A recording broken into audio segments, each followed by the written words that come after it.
Good morning and जय हिंद बच्चों मैं अजय कुमार वाराणसी उत्तर प्रदेश से आपके अपने चैनल नव शिक्षण में स्वागत करता हूं। बच्चों आपको पता है मैं आपको राष्ट्रीय IIM एकता अध्यक्ष छात्रवृत्ति परीक्षा की तैयारी करा रहा हूं, यानी कि NMMS नेशनल मेंस का मेरिट स्कॉलरशिप। आज का वीडियो काफ़ी इंपॉर्टेंट है बच्चों, एक भी क्वेश्चन आप मिस मत कीजिएगा, क्योंकि आज मैं आपको भूगोल के यानी कि ज्योग्राफी के जो आए हुए प्रश्न हैं अभी तक, ठीक है, टॉपिक वाइज उनको मैं बताने जा रहा हूँ। ठीक है, तो ये काफ़ी इंपॉर्टेंट है और ये सवाल इसलिए भी इंपॉर्टेंट हो जाते हैं क्योंकि ये सवाल कई स्टेट्स में कई राज्यों में आ चुके हैं। ठीक है, और इसी तरह के सवाल इस बार भी अवश्य आएंगे। ठीक है, तो इसमें से गारंटीड है बच्चों कि कुछ न कुछ सवाल इस बार परीक्षा में ज़रूर आएंगे। जब हो जाएगी परीक्षा आपकी 6 नवंबर को, तो मैं दिखाऊंगा, देखिए ये चीज़ें मैंने आपको पढ़ाई थी, यहाँ से ये प्रश्न आया है बच्चों। ठीक है, और आपका कॉन्फिडेंस लेवल काफ़ी बढ़ेगा। आप कृपया पॉज करके वीडियो का पहले आंसर सोचिएगा, इसके बाद मेरे उत्तर को सुनिएगा। नहीं आएगा तो कॉपी में ज़रूर नोट कर लीजिएगा। कई बच्चे देखिए अभी मैं मैसेज किए तो मैं देख रहा था, या मैट के हैं सवाल हैं तो बोलने की सर समझ में नहीं आ रहा है। बच्चों एक चीज़ मैं बता दूं आपको, जब भी आप वीडियो देखें तो एक कॉपी ज़रूर रखें अपने साथ में।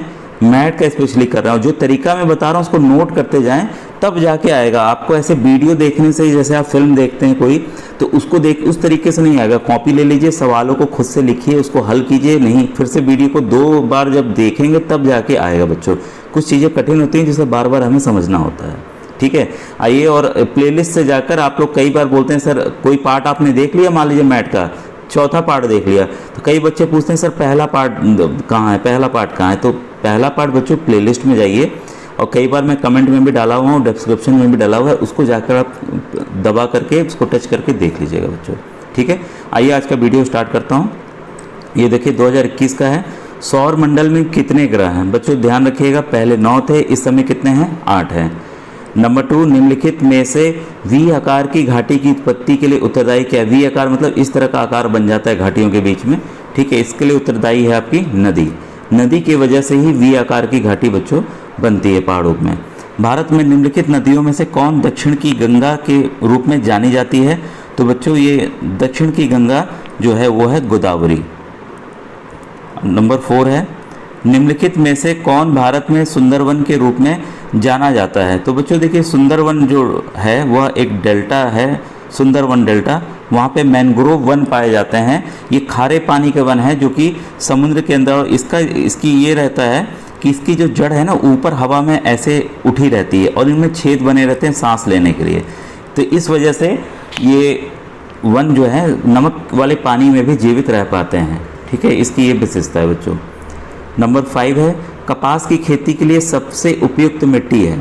ठीक है, काफ़ी इंपॉर्टेंट है, कई बार आ रहा है बच्चों, ये काली मिट्टी यानी कि ब्लैक सॉइल, इसको रेगुर मिट्टी भी कहते हैं, ध्यान रखिएगा, नोट कर लीजिएगा। निम्नलिखित में से कौन परंपरागत ऊर्जा का स्रोत नहीं है। मतलब देखिए जब भी नहीं आए तो आप विशेष सतर्क हो जाएंगे। ठीक है, जल विद्युत, और बाकी देखिए ये सब क्या है, परंपरागत है, ये सब खत्म हो जाता है, प्राकृतिक है, कोयला है, ये क्या है, परंपरागत है। नंबर 7 है, नागार्जुन सागर परियोजना कहाँ स्थित है। ये बच्चों है आपकी कृष्णा नदी, दक्षिण भारत में कृष्णा नदी है, उसी पर नागार्जुना सागर डैम बना हुआ है। दिन और रात बराबर होते हैं, इसको बच्चों याद करना पड़ेगा। ठीक है, ये होते हैं आपके 21 मार्च और 23 सितंबर को। ठीक है, इस दिन और रात दोनों 12-12 घंटे के एकदम बराबर होते हैं बच्चों। ठीक है, ये भी कई बार प्रश्न आए भी हुआ है। निम्नलिखित में से कौन सी गर्म जल धारा है। ठीक है, ये है आपकी गल्फ स्ट्रीम। ऐसे बहुत हैं, ढेर सारे हैं। ठीक है, लेकिन जो प्रचलित हैं वो आप उसको याद रखें। गल्फ स्ट्रीम जो है वो एक गर्म है, और बाकी ये तीनों जो हैं लेब्राडोर, कैनारी और बेंगोला, ये जो है ठंडी जलधारा हैं। और 10 है, भारतीय जनगणना 2011 के अनुसार निम्नलिखित में किस राज्य की जनसंख्या का घनत्व सर्वाधिक है। तो बच्चों जनसंख्या का सर्वाधिक घनत्व बिहार का है। घनत्व का मतलब ये हुआ बच्चों कि कम जमीन में ज़्यादा से ज़्यादा लोग रह रहे हैं। ये कहाँ पे है, ये बिहार राज्य में है। ठीक है, अब देखिए क्वेश्चन नंबर 11, निम्नलिखित में से कौन सी खरीफ की फसल है। बच्चों खरीफ की फसल यहाँ पर धान है। ठीक है, बाकी जो है वो रबी की फसलें हैं। क्वेश्चन नंबर 12, दक्षिण अमेरिका एवं अफ्रीका महाद्वीप के मध्य स्थित महासागर का नाम क्या है। ये दक्षिणी अटलांटिक महासागर। 13 है, भारत का राष्ट्रीय पुष्प कौन सा है। राष्ट्रीय पुष्प हमारा क्या है? कमल। कमल यानी कि लोटस। विश्व में कितने महाद्वीप हैं? है देखिए आसान बच्चों, लेकिन आपका संख्या एग्जैक्ट नहीं याद है तो गलत हो जाएगा। 7 महाद्वीप हैं। क्वेश्चन नंबर 15, विश्व की जनसंख्या में भारत का कौन सा स्थान है? दूसरा स्थान है बच्चों। पहला किसका है? पहला चीन का है। नीलगिरी पर्वत श्रेणी का सबसे ऊंचा शिखर है, देखिए कई बार ये भी आया हुआ है, आ सकता है।